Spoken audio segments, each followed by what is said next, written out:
Chapter 28, page 213, Heat. He stood outside the stadium at 5 in the afternoon, the way he had so many other times. Only this wasn't all those other times. Today, Michael was going inside. Manny and Ellie were with him. So was El Grande, who had stayed behind when the Yankees went on the West Coast trip so he could continue to rehab his ankle. No blue barriers today, Michael noticed, because anybody who showed up could go inside for free and watch the Clippers play Fordham Road in District 22 Finals. Carlos was on his way from Manhattan with Mr. Gibbs. Mr. Gibbs, who had turned out to be another one of his heroes, who the day after the Westchester South game had come to the apartment of 825 Gerard with Mrs. Cora and told him he knew about Poppy. Told him that Mrs. Cora had gotten his phone number the day after Carlos had been picked up for scalping, and how he had come to her apartment. And she had told him the whole story. Told him she was worried for the first time that things might not work out all right for the boys. Mrs. C had begged Mr. Gibbs to give her temporary custody until Carlos turned 18 in late September. But Gibbs had a better idea. He said he would start the paperwork that would give him what he worked in he called a red tape city. Carlos would turn 18 by the time the paperwork ever made it out of ACS. But there was one condition. Carlos had to become an intern at the ACS Bronx office and work as Mr. Gibbs' assistant until he turned 18 at the end of September. And Mr. Gibbs said if he wanted to stay on the job after that, he could. That day in the apartment, Mr. Gibbs had said to them, "You boys have quite an angel in Mrs. C. I hope you know that." She put out her arms and then took Michael and Carlos into them to the room to spare and said, "I told you about angels." Carlos and Mr. Gibbs said he would pick up Mrs. Carlos on the way to the ballpark, since she had informed them that she had no intention of missing a night like this for her baseball boy. And now that boy was about to enter the stuff of his dreams. El Grande was off his crutches by now, but still on the soft cast. Just to be on the safe side, he said. He replaced the crutches with what Michael thought was a pretty fancy cane, which he used now to tap Michael on the shoulder, like he was knighting him in one of the Knights of the Round Table stories Michael loved when he was little. "It's much better inside," he said, at the Yankee Stadium. He always called it that, the Yankee Stadium. "Are you ready?" Ellie said. Manny, of course, answered for both of them. "Are you kidding?" he said. "We were born ready." Ellie went through the turnstile first, blowing a kiss at the man who worked for the players' entrance for Yankees games. Michael went next, then Manny, then El Grande, already telling his daughter to slow down so that her injured daddy could keep up. Ellie led them through a doorway on their right, down some stairs, taking the steps two at a time, Michael thinking she looks as comfortable here as she would in her own house. When they were at the bottom of the stairs and through another doorway, Ellie pointed at the ground. "Check this out," she said. On the cement floor was a blue line that shot out to the right, a red line going off the opposite direction. "The blue takes you to Yankees," she said, and the red, the other team's clubhouse. El Grande said to Michael and Manny, "Follow the blue. Tonight you dress where the Yankees dress." Manny smiled, put his hands together, looked up. "Okay, Lord, you can take me now." "Before you even play the game," Ellie said. "Well," Manny said, "you make a good point." Manny looked heavenward again and said, "Check you later." They followed the blue, followed Ellie in her long sleeved shirt and rose-colored jeans, Michael and Manny nearly having to run to keep up with her. El Grande had given up trying to tell her to slow down. Ellie had them down a long, narrow corridor, pointing out what she said was the media dining room on her left, all of them still following the blue light line. Manny whispered to Michael, "You think this is where Alice in Wonderland feels like?" Michael said, "I was thinking over the rainbow myself." They came into the open area. Ellie hooked a thumb at the door to her right. "Back entrance to the manager's office," she said. "Right," Manny said. "I knew that." I took another right. There was a door in the front of them with a plaque on it that said, "Pete Shea's Memorial Clubhouse." Michael said, "Who is Pete Shea?" From behind them they could hear the click-click-click of El Grande's cane on the cement floor as he caught up with them. "Mr. Pete Shea," he said, "is a clubhouse man who they say was going all the way back to the great Babe Ruth himself. I have read a lot about the Yankees, Michael said. I guess I must have missed him.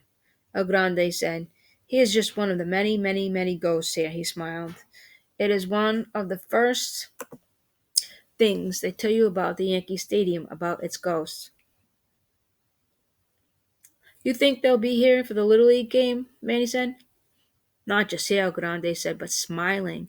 Then he opened the door to the Yankee clubhouse. He showed them his locker right around the corner from the manager's office, his locker having some kind of plaster replica of the top of the stadium on it the way they all did.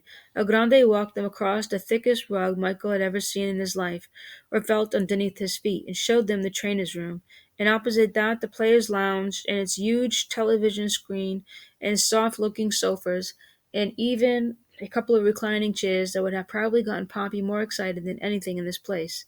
This place, the Yankee Stadium. Only players allowed in here, El Grande said. That means us, Manny said. Tonight it does, El Grande said. They went back to the main clubhouse. Michael noticed some gear he knew belonged to some of the Clippers in front of the lockers across El Grande's. He recognized Maria's bag and Anthony's and Cal's. All Michael had with him was his bat bag and his gym bag with his spikes in it. He said to them, Mine, he was told. When he put on his spikes in record time, Ellie said, You guys ready to see the field? Oh, yeah, Manny said. They walked back through the door to the Peach Shades Memorial Clubhouse. Across the way was the runway leading to the Yankee dugout. Ellie said, Above the entrance was a sign that read this way. I want to thank the good Lord for making me a Yankee, Joe DiMaggio. El Grande put a hand on his daughter's shoulder and said in her ear, Let Michael go first. Michael took a deep breath, like he did sometimes before he delivered the next pitch. Then he walked down the runway and up the dugout steps, and the next thing he saw was all the blue of Yankee Stadium, and grass, an ocean of green grass, greener than anything he had ever seen in his life. He saw the temporary fences they put up and the outfielders for tonight's game, the way they moved up home plate, putting a little league screen behind it. Saw how they reshaped the field so the Clippers in the Fordham Road could use the regular infield, just putting the bases closer together, and how they cut down the regular pitcher's mound to make it conform to Little League standards. Nobody cared. It was still Yankee Stadium. Don't worry about the mound, El Grande said in the clubhouse, telling him about the changes in the field. The groundskeepers will build it back tomorrow, as good as new. Michael saw all the outfield signs he had only seen on television. Saw the retired number out behind the left field and saw the place next to that, Monument Park, that he had only seen in the pictures, where they had the monuments for people like Babe Ruth and Lou Gehrig and Joe DiMaggio and Mickey Mantle. Maria and Anthony and Cal had stopped, playing catch off to the right, and were watching. Michael now, as she looked around the stadium. It's so big, he said to El Grande. But he could do. Best he could do.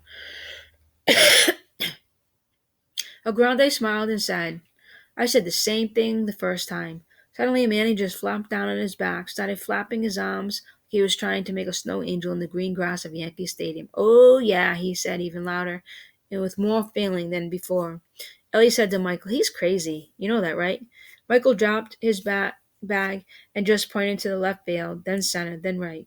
This is crazy, he said. Pretty soon the rest of the Clippers had shown up. He saw people beginning to take their plates first, and then spreading out down the first, the line baselines. When Michael began to loosen up with Manny, he saw Mr. Gibbs and Carlos helping Mr. C down the stairs behind the plate. She waved at Michael with her green purse. He waved back. Almost game time now. Michael heard them testing the public address system, the one he had only ever heard from outside. He heard the famous voice of the Yankees PA announcer welcoming everybody to District 22 finals, then asking them to rise for the national anthem. When the anthem was over, the announcer introduced the players and the coaches from both teams. Fordham rode first, lining up along the third baseline the way the players did, opening day and before off games in the big leagues. Then it was the Clippers' turn. Batting second for the Clippers and pitching the famous voice, he said, Number 33, Michael Arrow. Manny's name was called next. He ran out and stood next to Michael and said, This is the kind of ending I like in the movies. This isn't the end of the movie, Michael said. We've still got a game to play. Manny said, Oh, baby. Anthony was introduced then Chris Norris, then Tommy McGowan. After Tommy, he tapped Manny on the shoulder. Manny turned around, still smiling, just because he hadn't stopped since he'd gotten there. Hey, man, Michael said, feeling his voice start to crack as he did. Yeah, dude? Thanks for everything. Shut up, Manny said. The Clippers were the home team, so they took the field first. The PA announcers introduced the Yankee owner, and Mr. M, who told him he was going to throw out the first pitch. When the owner, bigger in person than Michael had ever imagined, the way everything seemed bigger inside here. Got to go temporary mound. Michael handed him the ball. El Grande told him about everything that's happening to you, son, the owner said. He looked as stern to Michael as he did when he was being interviewed on TV, but then he smiled. I just want you to know we expect to see a lot more of you from now on. Yes, sir, Michael said. Best he could do. The owner threw a strike to Manny, waved to everybody, and jogged off the field. Michael took his warm up. When he was done, Manny threw down to Cal. The Clippers threw it around. Business as usual. Yeah, right, the umpire yelled. Play ball.